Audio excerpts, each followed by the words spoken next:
Successful women are going to have a hard time because some men think we don't need you. I need you. I need you. You can work at the gas station and I need you.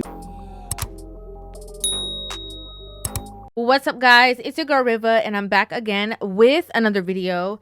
So recently, comedian Sheryl Underwood was actually on The Breakfast Club, in which obviously they were laughing, there was a lot of jokes, and they talked about a plethora of different things. What I wanted to hone in on specifically was a conversation that Sheryl Underwood was having, basically stating, you know, the reason why boss chicks have a hard time getting into and maintaining relationships. Successful women are going to have a hard time because some men think we don't need you. Now, immediately when I heard this, it kind of caught me off guard. I'm like, I kind of don't think that's what the situation is, right? You know, a lot of these successful women, a lot of these, quote unquote boss chicks, they lead with the narrative that they don't need them, right? Like, they are on a consistent basis trying to prove to everybody in the world that they can do bad all by themselves. They don't need a man for finances. They can pay their own bills. What do I need a man for, or somebody's son, around me for, just to stress me out? Like, I can do all these things by myself. I might want you, but I don't need you. Like, this is something that a lot of these successful women, successful in business, lead with.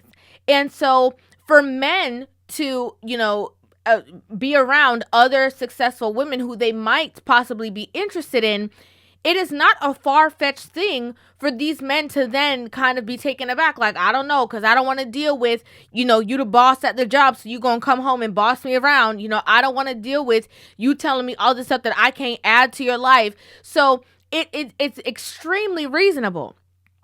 What I think that Sheryl is, she's speaking from a certain place, but I think that the reason why it's a hard time for her to understand the woman's contribution to this way is because her mindset, even though she is successful, is completely different to that of her peers. I need you. I need you. You can work at the gas station and I need you. Why? Because I know I'm going to get honey buns, I'm going to get barbecue chips, and a full tank of gas. And then I'm going to motivate you to buy the gas station you work in. And then I'm going to motivate you to buy more gas stations. That's right. If that's what you want to do. Now, before we even get into the buying the gas stations part, she is saying at her level of success, even if there's somebody who works at the gas station who she's interested in, who she has a liking for, she has no problem being in a relationship with that man. And she's like, even if you were there, I still need you. Right? And so I think Just Hilarious maybe thought that she was going to allude to a joke, but she was very serious. Right? But again, this is very contrary to her peers. You have her peers who, one being, Ebony K. Williams. And when I say peer, I mean peer as in another successful black woman, right? Who has made it known time and time again. Oh, Ayanla asked her, would you date a bus driver? And she was like, if he owned a bus. Would you date a bus driver? Would you date if he owns the bus? If he owns it. If he owns the bus. See, that's a problem. That's a problem. Ebony K. Williams had so much disdain for being with a man who was not, a high value man or, a high earning man, so much so that she literally created a space where she was a baby mama by choice. Okay, she went to the bank, got pregnant, and decided to raise a child on her own because of how much disdain she had for being with a man that she would feel would be beneath her. Are availing ourselves to all of the options that our hard work and circumstances currently afford us.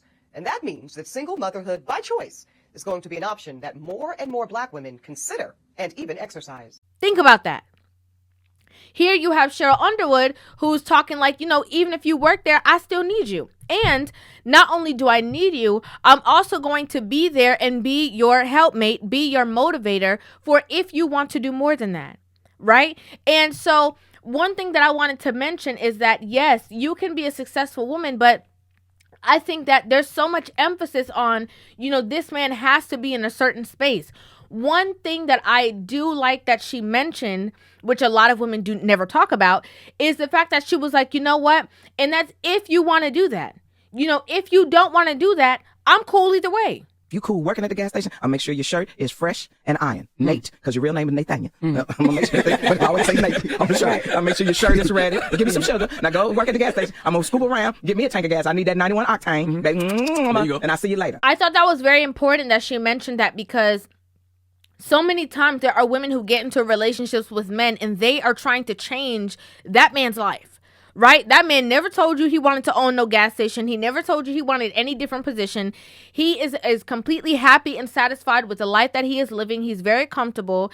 And, in some ways, you have some people who are complacent, as in, they, have room to grow and they could be lazy or lack ambition or whatever the case is. But you have other spaces where men are just, or not just men, but people are in positions that they are actually satisfied in.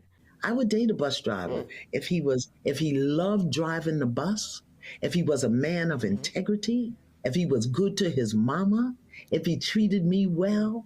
I would date a bus driver. They never dreamed to own a chain of gas stations. They never wanted to do that. They didn't want the responsibility of that, and they are completely content and okay. And I love the fact that she mentioned that aspect of it, because again, you have these women who are so busy chasing the bag, they get around these men and try to, change their life and take their controlling nature, their business mindset, and try to put it onto this man who never said that he wanted that. Right? And so either you want to be in a relationship with that person as they are, or you don't. And I think that that's something that a lot of women definitely need to take into account when they are dating or when they are searching for a spouse. If that man decides that he does not want to do anything else different than what he is doing now today, will you be satisfied being with that man? If the answer is no, you need to move on so he can find somebody who will be satisfied at where he is today if he decides that he does not want to change at all. A lot of women set themselves up for failure in relationships and set themselves up for heartbreak because they are getting into a relationship for what would be nice, right? It would be nice if he decided to do this. It would be nice if he decided to elevate in that way. It would be nice if he was going to own the gas stations. But again, you're signing up for a what if or what could be instead of what really is. And you need to take into account of who that person truly is, what they stand for, what they stand by. And again, would you be happy if that's where that person stayed, for whatever time? See, people be wondering why these young liking these older women. Listen to what she just said. Brandon been over there blushing the whole time. What you trying to do? What you trying to do? What you trying to do with them ways? So Just Hilarious, was like, this is why them young dudes want to give them older women because, they the ones that, have no problem. And, I know she was just making a joke. Obviously, Jess is a comedian as well, so she's just making a joke, Kiki and, to just, bring around the conversation. However, it's definitely not a young and old thing. Right? It's definitely just a woman who is capable of understanding a man's mindset and is compassionate towards her counterpart. A lot of the women that I see that have this uptight nature are ones who have all these, this list of standards. They list. And again, one of the reasons why a lot of these men deter away from being in relationships with these so-called successful business women or women who have a certain amount of finances is because they believe that because they have certain degrees on the wall, that makes them qualified in every aspect. And it doesn't. A world in which Black women are no longer subject to the desperation of being chose. Because now we get to do the choosing. Just because you were able to get your master's degree, your whatever, you're able to manage your finances, does not mean that you're a good partner. It doesn't mean that you know how to navigate relationships. It means that you know how to navigate business. Business and personal relationships are completely different. You want to know why? Because in business, it's very surface level interactions, right? In a personal relationship, that man is seeing you for your flaws, the negative aspects, the parts of yourself that you've hidden away that you need to change within yourself. And only if you are able to have a certain level of humility are you going to be able to navigate that relationship. In business, it's the opposite, right? You can lead with your ego. You can lead with, I'm the best. We're the best at this. This is what we do. Get with it or get lost, but you're going to be missing out if you miss this deal. Completely different parts of you that you would need to use to navigate to quote unquote success in those aspects. And so ironically, she was, talking about the fact, to men that men don't feel needed. Successful women are going to have a hard time because some men think we don't need you. But I kind of, found it that it was ironically the opposite, right? The same reason why these men don't feel needed is because of the women telling them that they're not needed, right? And so it's not like men just woke up one day and was like, oh, I'm not going to be with no successful woman because, I feel like, what am I going to do? They don't need me for nothing. That's not what happened. It's the women around who have created that narrative that they have been told frequently, we don't need you. If you can't do this, that, or the third for me, I don't need you. So again, for these women who are navigating these spaces, they're going to have to undo a lot of the doing that their peers have done for them, right? Their peers have put this negative light on them. And so, yeah, there's been a lot of women who work in spaces, come home and act like they still the boss.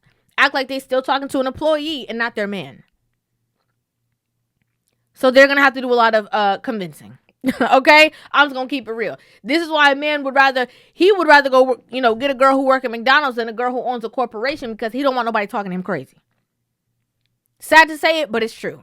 I'd like to know what you guys think about this in the comment section down below. I'd love to hear your thoughts on this entire conversation. Make sure you guys hit that subscribe button and give this video a thumbs up, and I will see you guys in the next one. Love you.